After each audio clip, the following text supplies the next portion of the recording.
Bienvenue à Infidelity Nest. Dans la vidéo d'aujourd'hui, je vais vous raconter une histoire qui commence par une soirée ordinaire, une soirée routinière jusqu'à ce qu'elle devienne discrètement le moment qui change tout. C'était une de ces semaines interminables, le genre de semaine où chaque minute se fond dans la suivante et où vos pensées ne cessent de s'agiter même si vous le souhaitez ardemment, des échéances professionnelles, des appels, des courses, des factures. Le bourdonnement constant de la vie vous assaille de toutes parts. Le vendredi, j'étais à bout de force. Je m'appelle Rachel et tout ce que je voulais ce soir-là, c'était du silence. Juste quelques heures où le monde pourrait attendre. Mais chez nous, le vendredi soir avait toujours été un moment sacré.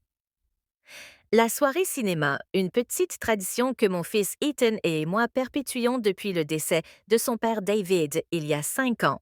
Peu importe à quel point la semaine avait été chaotique, peu importe ma fatigue, le vendredi était synonyme de popcorn, d'une couverture et de nous deux perdant dans l'histoire de quelqu'un d'autre pendant un moment. C'était plus qu'un simple film, c'était notre façon de garder un morceau de David vivant. Les rires, la complicité, les moments de silence qui n'avaient pas besoin de mots. Ce soir-là, en poussant la porte d'entrée, l'odeur familière du popcorn au beurre m'a parvenu avant toute autre chose. Ce parfum simple et nostalgique, emplissant chaque recoin de la pièce, m'a fait sourire et Ethan était déjà sur le canapé, les jambes allongées, la capuche à moitié rabattue sur la tête, la télécommande à la main. Ça tombe à pic, maman, dit-il avec un sourire qui ressemblait tellement à celui de son père. Tu es arrivé juste avant les bandes annonces. Le logo rouge de Netflix s'illumina à la télévision. Et pendant un instant, toute la fatigue s'évapora. Qu'est-ce qu'on regarde ce soir? Demandai-je. Quelque chose qui te fera réfléchir, répondit-il, les yeux pétillants d'un regard taquin et malicieux. Tu vas adorer. Des rebondissements, des secrets, tout ce que tu fais semblant de ne pas aimer. J'ai ri en m'installant à côté de lui. Il n'avait pas tort, j'adorais ça. J'adorais juste faire semblant du contraire, parce que ça faisait partie de notre jeu. Ethan avait l'humour de son père, incisif, sec et toujours parfaitement dosé. Et mes yeux, ces yeux gris qui portaient toujours trop de pensées à la fois. Depuis la disparition de David, il était devenu plus silencieux, plus introspectif. Il ne parlait pas beaucoup de son père, mais parfois je le surprenais à jeter un coup d'œil à de vieilles photos ou à s'interrompre, perdu dans un souvenir, au milieu d'un rire. Il ne disait rien, mais je voyais ce qu'il ne disait pas. Au milieu du film, un orage a éclaté. Il a commencé par une pluie fine qui tapait aux fenêtres, puis un grondement sourd de tonnerre qui a déchiré le silence entre les scènes. L'écran a vacillé une fois, deux fois, puis tout est devenu noir. La télévision, les lampes, le bourdonnement de le frigo complètement disparu. J'ai soupiré. Vraiment, Ethan a ri doucement. On dirait que la maison avait besoin d'une pause, elle aussi. Tu penses que tout est une blague? Ai-je lancé en plaisantant. Ça me permet de garder la tête froide, a-t-il répondu. J'ai trouvé mon téléphone et allumé la lampe torche. Tu veux que je vérifie le tableau électrique? A-t-il proposé nonchalamment. Non, ai-je dit. Attendons que ça passe. Ça va revenir bientôt. Alors nous sommes restés assis là, émitouflés dans des couvertures, la pièce éclairée seulement par la douce lueur blanche de mon téléphone et la pluie dehors qui jouait son rythme tranquille. Au début, nous n'avons rien dit. Il y a une étrange paix qui s'installe dans ces moments-là, quand tout le bruit du monde disparaît. Puis, lentement, la conversation a commencé à remplir le silence des anecdotes d'école, ses amis, ses professeurs, ce problème de maths dont il était persuadé qu'il avait été écrit juste pour le torturer. Nous avons ri, mais quelque chose a changé. Son ton s'est adouci. Maman, dit-il, les yeux fixés sur la fenêtre. Et c'est bizarre de ne pas avoir papa à mes côtés pour certaines choses. Par exemple, je ne sais pas, apprendre à conduire, la remise des diplômes et l'année prochaine, même réparer cette fichue tondeuse. L'atmosphère dans la pièce changea, lourd, fragile. Je sais, murmurai-je. Il serait là tout de suite s'il le pouvait. Il resta silencieux un long moment. La pluie redoubla, puis il demanda doucement. Tu crois qu'il serait fier de moi? Cette question me toucha plus profondément que je ne l'avais imaginé. Mon cœur se serra. Oh, mon chéri, dis-je en tendant la main pour lui serrer la main. Il serait si fier. Chaque jour, tu n'imagines pas à quel point il t'aimait. Pendant un instant, il me regarda. Vraiment?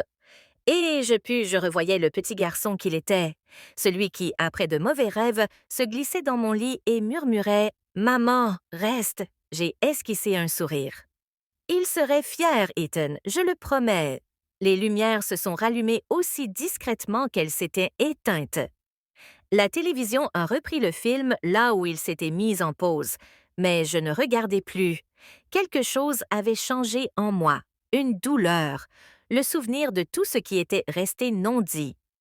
À l'écran, le personnage principal, un adolescent, venait de découvrir qu'il était adopté. L'histoire s'enfonçait dans des vérités cachées et de vieilles lettres. J'ai remarqué qu'Ethan s'était immobilisé à côté de moi. Ses yeux restaient fixés sur l'écran, mais sa mâchoire se crispait. Au bout d'une minute, il a appuyé sur pause, le silence soudain était assourdissant. « Maman, dit-il d'une voix calme, mais étrange. Je peux te demander quelque chose? Mon estomac s'est noué. Bien sûr.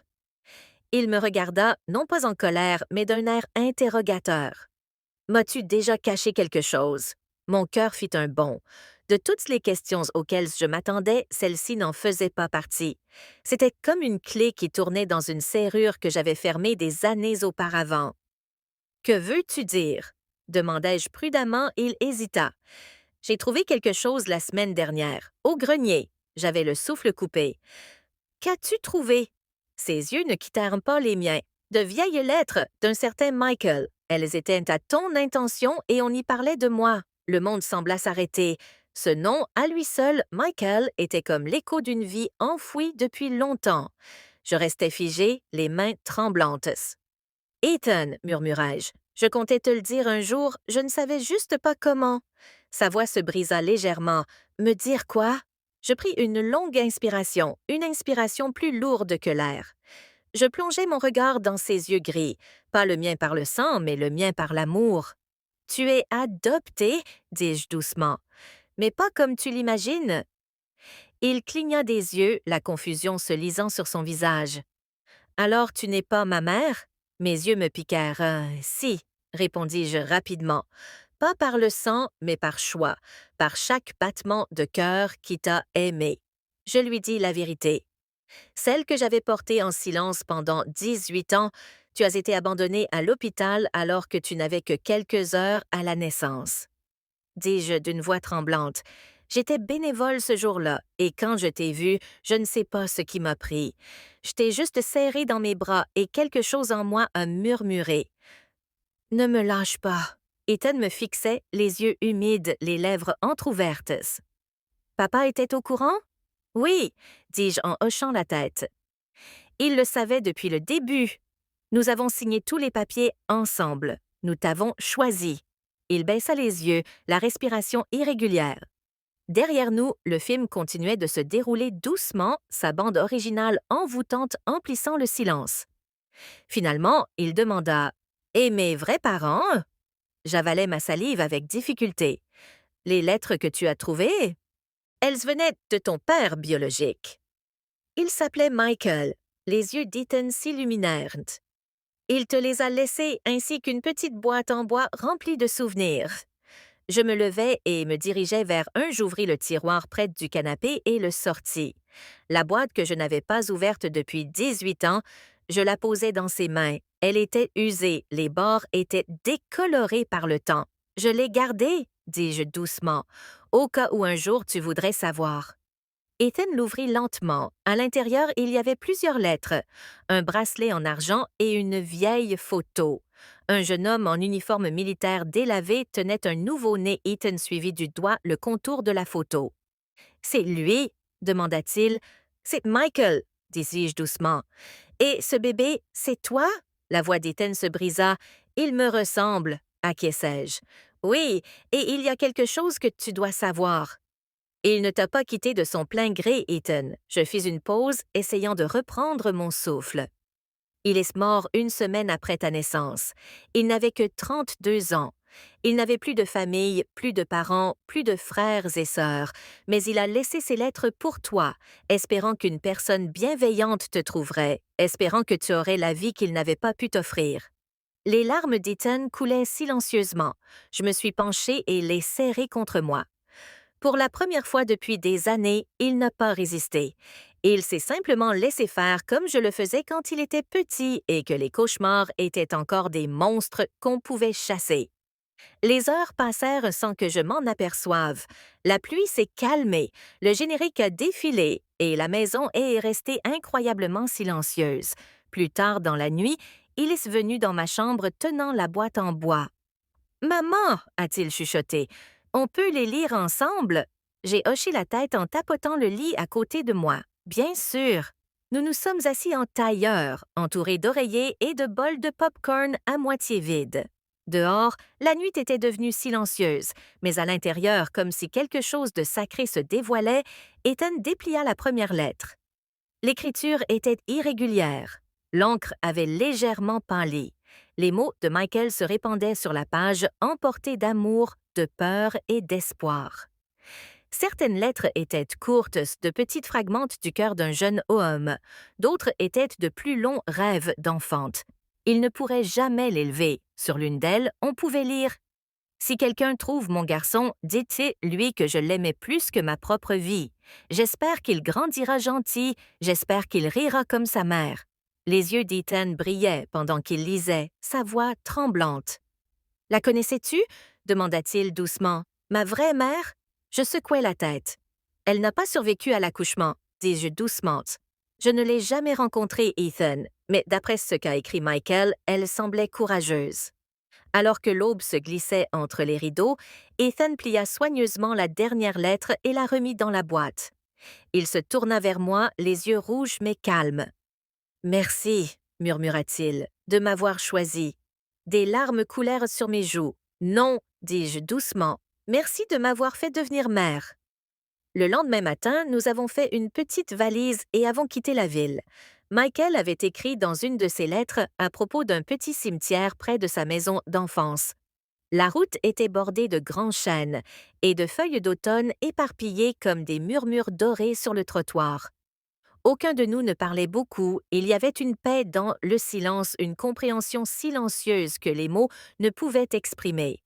À notre arrivée, Ethan portait un seul lys blanc. C'était son choix. La tombe était simple, marquée seulement du nom de Michael et de 2 courtes lignes gravées dans la pierre. Il a vécu avec amour, il est parti avec espoir. Ethan s'est agenouillé.